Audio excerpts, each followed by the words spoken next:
Pourquoi la dynastie des Tang nous fascine? Dans cette série de podcasts, nous allons redécouvrir la dynastie des Tang et essayer de comprendre comment cet empire est devenu le plus prospère, international et innovateur pays du monde, en léguant à l'humanité le riche patrimoine qui nous est parvenu jusqu'à aujourd'hui.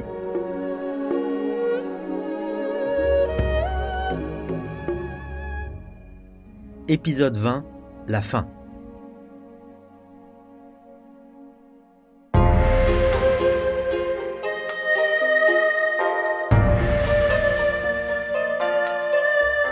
Comme nous l'avons déjà mentionné, à son apogée, l'empire des Tang, s'il n'était pas plus large, avait à peu près la taille des États-Unis d'aujourd'hui. Un empire presque sans rival dans le monde en termes de taille, d'innovation et de richesse. Il est juste de dire que cette suprématie territoriale n'était pas entièrement due aux empereurs des Tang. Les souverains des Tang étaient des consolidateurs. Ils ont hérité de ce qui existait auparavant, l'ont adapté et l'ont amélioré pour le bien de leur société. La Chine avait en fait été réunifiée par l'éphémère dynastie des Sui, à laquelle les Tang ont succédé. Mais si les empereurs de la dynastie des Sui étaient doués pour faire la guerre, ils n'étaient pas très compétents pour maintenir l'unité de l'État et conserver les acquis. Les projets grandioses de l'empereur Yangdi ont causé la misère de millions de personnes et entraîné des guerres très coûteuses. Finalement, c'est l'un des principaux généraux des Sui, Li Yuan, qui se retourne contre l'empereur et décide que les Sui n'ont plus le droit de régner. Il a déposé les Sui et est devenu l'empereur Gaozu des Tang. Et nous savons qu'il n'a pas fallu longtemps pour que Gaozu soit lui-même mis de côté, son fils Taizong lui succédant, ce qui est considéré comme la période la plus stable et la plus prospère de l'histoire des Tang. Ainsi, lorsque la dynastie des Tang a finalement vacillé et s'est effondrée, on peut dire qu'ils auraient dû le voir venir.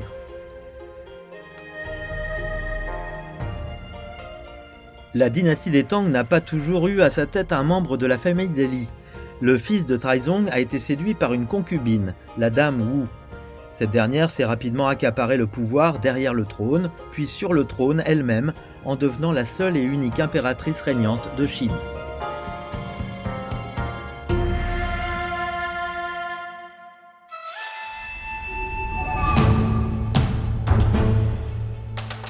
Alors que ses prédécesseurs masculins utilisaient la force pour atteindre leurs objectifs, la dame Wu était une intrigante, aussi bien en interne pour obtenir ce qu'elle voulait, que lorsqu'il s'agissait de traiter avec les voisins. Elle était impitoyable avec les hauts fonctionnaires, avait à son service des espions et informateurs, et on disait qu'elle faisait régner la terreur à la cour.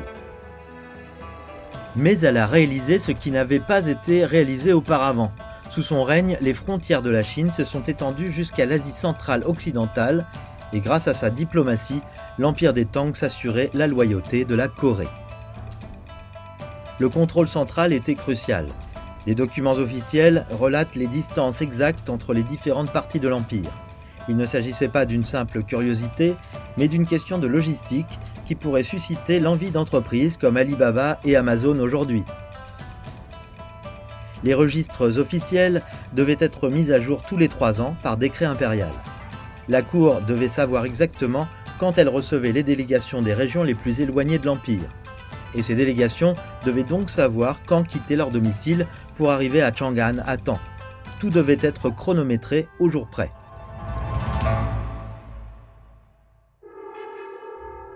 Après que Dame Wu a été forcé d'abdiquer, il y a eu une période de lutte dynastique, jusqu'à ce qu'un autre souverain compétent se présente, l'empereur Xuanzong. Sous son règne, les armées des Tang se déplacent aussi loin à l'ouest qu'elles ne le feront jamais, et pas toujours avec succès.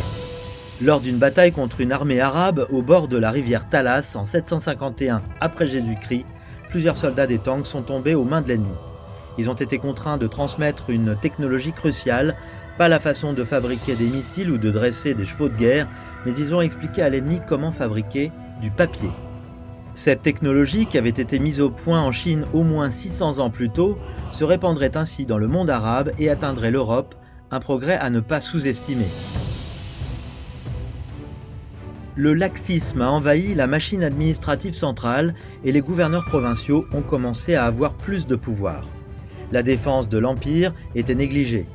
Un chef de tribu dans le sud-ouest montagneux de l'Empire a déclaré son indépendance et a fondé son propre royaume.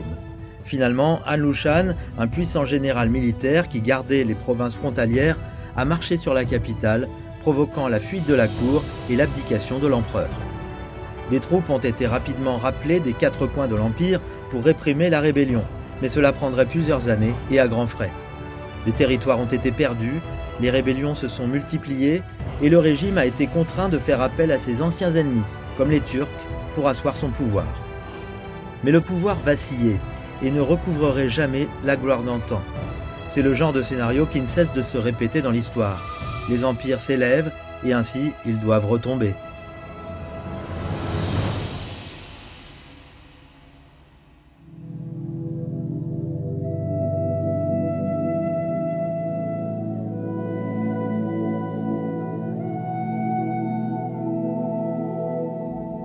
Au dernier siècle des Tang, tout semblait s'écrouler. L'incompétence et la corruption rongeaient le corps administratif. En l'an 881, des paysans révoltés ont pris la capitale Chang'an, obligeant la cour à fuir à nouveau. La dynastie des Tang était dans une mauvaise passe. Mais quel était l'intérêt de tous ces gains et pertes de territoire? Qu'est-ce que cela signifiait réellement pour les Tang? Était-ce simplement de la vanité? Être meilleur et plus grand que ce qui a précédé? L'Empire est-il devenu trop grand pour pouvoir être gouverné? Est-ce la paresse ou les intrigues des empereurs qui ont provoqué sa chute?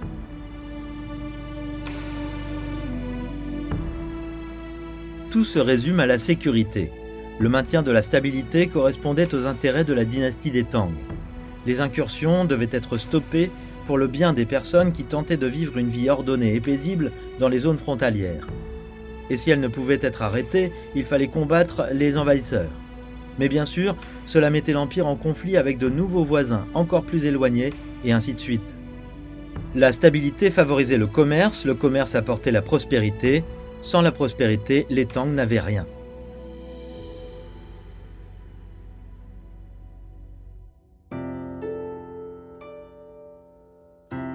Grâce à son importante population, la dynastie a pu lever des armées de professionnels et de conscrits, comptant des centaines de milliers de soldats, pour affronter les puissances nomades désireuses d'accaparer les terres situées le long de la route de la soie. Cette voie de communication vitale devait être sécurisée. En gardant la route de la soie dégagée et en développant le commerce maritime, les Tang ont pu acquérir de nombreuses nouvelles technologies, découvrir des produits de luxe, des articles de toutes sortes et des cultures venant de très loin. Bien sûr, la conquête militaire n'était pas l'unique solution. Parfois, il suffisait de soumettre les ennemis et de les placer sous tutelle via un système de protectorat. La sphère d'influence de la dynastie des Tang s'étendait ainsi jusqu'à la Corée, au Japon et au Vietnam. Certains experts ont comparé l'empire des Tang à une mini-ONU, réunissant dans une communauté toute une série de pays, de régions et de tribus. Et c'était peut-être là une autre force, la richesse des ressources matérielles d'un vaste territoire, mais aussi la diversité culturelle d'une myriade de peuples. La société des Tang était un melting pot de religions, d'idées, de cultures. La dynastie choisissait ce qui fonctionnait et ignorait le reste. C'était une fusion, une usine à idées, un aimant pour les intellectuels, dont beaucoup fuyaient les troubles dans leur propre pays. Il est probablement utile de le répéter, la stabilité a favorisé le commerce a apporté la prospérité. Henry Kissinger a fait remarquer dans son livre On China, « Presque tous les empires ont été créés par la force, mais aucun ne peut être maintenu par elle. La règle universelle est que, pour durer, il faut traduire la force en obligation. Sinon, les gouvernants s'épuiseront à maintenir leur domination aux dépens de leur capacité à façonner l'avenir, ce qui est la tâche ultime de l'homme d'État. » Et c'est peut-être là la réponse au déclin et à la chute des Tang. La dynastie a été fondée par des leaders forts. Si le vaste empire s'est finalement effondré, c'est peut-être parce qu'il n'y avait personne d'assez compétent, d'assez charismatique et prévoyant pour le maintenir. Cependant, l'empire des Tang a écrit des pages extrêmement fabuleuses, passionnantes et créatives dans l'histoire de Chine. Voilà pourquoi la dynastie des Tang nous fascine encore. Remerciement spécial à San Lien Zhongdu pour nous avoir aidé à préparer les scripts. J'espère que vous avez apprécié cette série autant que moi. Merci d'avoir écouté.